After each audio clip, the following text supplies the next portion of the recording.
এই পৃথিবীতে মৃত্যুর ভাবনা, মৃত্যুর কথা যার স্মরণ থাকে না, মৃত্যুর কথা যার মনে নাই, তার জীবনটাই নাফরমানের জীবন হইতে পারে। কোনো ইমানদার অথবা কোনো বিবেকবান যে চোখের সামনে মৃত্যু দেখছে, সে অহংকার করে কেমন? যে চোখের সামনে অনিশ্চিত মৃত্যু দেখে, সে দুনিয়া নিয়া এত পাগল পারা হয় কেন? আল্লাহ বলেন, আমার সামনে মাথা নুয়ে থাকবে আর বলবে, আল্লাহ আমি সব দেখছি, জাহান্নামের আযাব দেখছি, আমার দুনিয়ায় ফেরত দেন। আল্লাহ বলবে, না বান্দা, না বান্দা, আমার বাপ এত মৃত্যু, এত লাশ, এত মানুষের জানাজা দেখবার পরে এই ঈদগাহ মাঠে কত মানুষের জানাজা হয় না?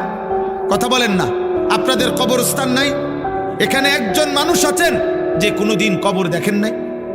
বলে না ভাই? একজন মানুষ আছে যে কখনো লাশ দেখে নাই, কোনো জানাজা পড়ে নাই?